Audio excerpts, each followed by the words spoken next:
ہے، یا آپ نے دیکھا ہوگا کہ دنیا کی کوئی مصیبت آتی ہے تو آخری چند سالوں میں بالخصوص یہ دیکھا جاتا ہے کہ آنے والی مصیبت جو آتی ہے اس سے بڑی مصیبت یہ ہو جاتی ہے کہ وہ آنے والی مصیبت معاذ اللہ رب العالمین اپنے ساتھ صلح کلیت کو لے کر آتی ہے، ایسا لگتا ہے۔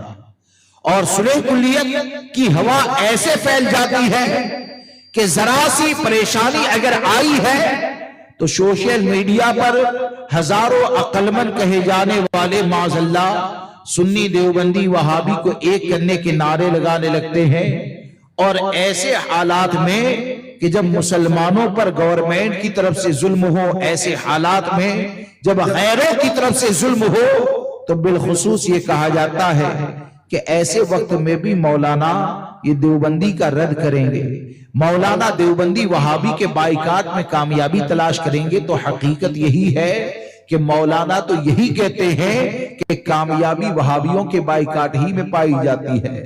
حقیقت یہی ہے کہ گستاخوں کا بائیکاٹ کریں گے تبھی جا کر کامیابی پائی جاتی ہے۔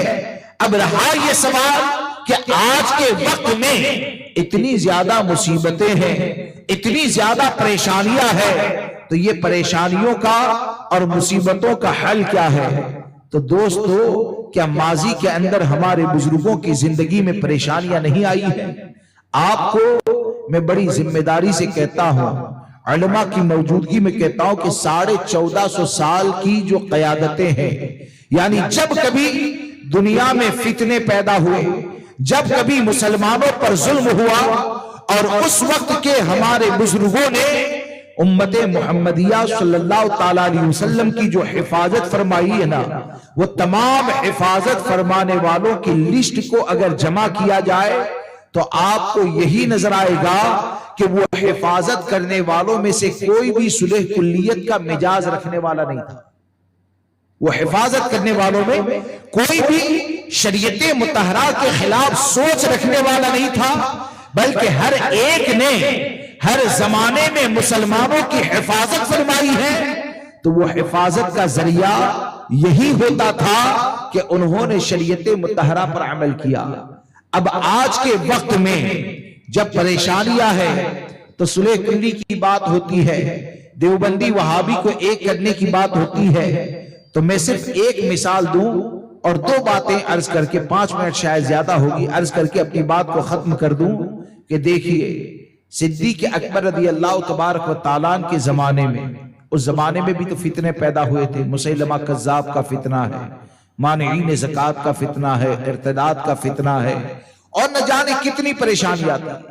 لیکن یہ کہ صدیق اکبر رضی اللہ تبارک و تعالیٰ نے ایسے دور میں بھی مسیلمہ کذاب جس نے معاذ اللہ نبوت کا دعویٰ کیا تھا، اس فتنے کا خاتمہ تلوار کے ذریعے فرمایا۔ کس کے ذریعے فرمایا؟ ارے بولیے، تلوار کے ذریعے فرمایا۔ آج کہتے ہیں زبان سے رد مت کرو، ارے اسلامی حکومت ہوتی ہے نا تو ان کا رد زبان سے نہیں تلوار سے ہوتا ہے۔ یہ تو اسلامی حکومت نہیں ہے، تو کم سے کم ہمارا ذمہ یہ بنتا ہے کہ ہمارا اتحاد کبھی بھی غیر سنی کے ساتھ ہو ہی نہیں سکتا ہے۔ اور یہ کہنا کہ نہیں بھائی اب تو طاقت بڑھانی ہے، تو آپ نے کیا سمجھ لیا کامیابی دینے والا کون ہے؟ کامیابی دینے والا کون ہے؟ اللہ ہے۔ کیا تم یہ سمجھتے ہو کہ اپنے بازو کی طاقت سے کامیاب ہو جاؤ گے؟ اگر وہ طاقت کو ختم کرنا چاہے نا تو یہ بازو کی طاقت جو ہے نا وہ ایک پرندے سے زیادہ کم ہو جائے، ایک پرندے سے کم ہو جائے۔ اور وہ اگر طاقت دینا چاہے تو ابابل کو بازوؤں سے زیادہ طاقت عطا فرما دے۔ اللہ تبارک و تعالیٰ اس بات پر قادر ہے۔ اب جب ہم یہ کہتے ہیں کہ کامیابی دینے والا اللہ ہے، اور یقیناً یہی عقیدہ ہے، یہی سچ ہے، یہی حق ہے، تو ہم قرآن سے پوچھے کہ کامیابی کس کے لیے ہے؟ تو آپ نے بارہا علماء سے سنا ہوگا کہ کامیابی ایمان والوں کے لیے، وَأَنْتُمُ الْأَعْلَوْنَ إِن كُنْتُم مُؤْمِنِينَ، ایمان والوں کے لیے کامیابی ہے، یہ قرآن کا اعلان ہے۔ تو ایمان والوں کی صفت کیا ہے؟ ایمان والوں کی صفت کیا ہے؟ لا تجید قوم یؤمنون باللہ والیوم الآخر، ایمان والوں کی صفت یہ ہے کہ کوئی قوم ایسی نہ پاؤ گے جو اللہ اور یوم قیامت پر ایمان رکھتے ہو، اور رکھنے کے بعد کیا کرے، یوادون من حاد اللہ ورسولہ، کہ وہ اللہ اور اس کے رسول کے دشمنوں کے ساتھ محبت کرے۔ اب یہاں پر قرآن یہ کہتا ہے کامیابی ایمان والوں کے لیے، اور ایمان والوں کی صفت یہ ہے کہ وہ اللہ و رسول کے دشمنوں سے محبت نہیں کرتے۔ تو مجھے بتائیے جو نبی کے علم کو جانوروں کے برابر کہے وہ اللہ و رسول کا دشمن ہے کہ نہیں؟ ارے بولیے، دشمن ہے نا۔ جو ہمارے آقا کو پیٹھ کے پیچھے کی خبر سے بے خبر کہے وہ یقیناً اللہ و رسول کا دشمن ہے۔ تو ایسے لوگوں کے بائیکاٹ کا حکم یہ قرآن نے دیا۔ اب قرآن کی یہ دونوں آیتیں مبارکہ کو دیکھا جائے اور آج کے وقت میں جو صلح کلیت کو پھیلانے والے کام ہو جاؤ گے، بائیکاٹ کرو گے تو اکیلے پڑ جاؤ گے، بائیکاٹ کرو گے تو تمہاری طاقت ختم ہو جائے گی۔ تو یہ دنیا میں کہے جانے والے عقل مند لوگوں کا کام ہے کہ کسی جگہ پر شہر کے نام پر دیوبندیوں سے قریب ہونے کی کوشش کی جاتی ہے، کسی جگہ پر برادری کے نام پر بدمذہبوں سے گال میل کرنے کی کوشش کی جاتی ہے، لیکن قرآن سے سوال کریں کہ کیا بائیکاٹ سے آدمی ناکام ہو جائے گا؟ ارے سب سے قریبی رشتہ برادری میں باپ کا مانا جاتا ہے، لیکن قرآن تو یہ کہتا ہے وَلَوْ كَانُوا آبَاهُمْ، اللہ و رسول کا دشمن اگر تمہارا باپ ہے، او ابناہم اگرچہ بیٹا ہے، او اخوانہم اگرچہ بھائی ہے، او عشیرتہم اگرچہ خاندان والا ہے، یعنی بھائی ہو، بیٹا ہو، اور باپ ہو، خاندان والے ہو، یہ جتنے بھی سرکار کی شان میں گستاخی کرنے والے ہیں، تو قرآن یہ کہتا ہے ان سے محبت نہیں کی جائے گی، ان کا بائیکاٹ کیا جائے گا۔ اب ان کا جب بائیکاٹ کیا جائے گا تو کیا ہوگا؟ لوگ آ کر مار دیں گے۔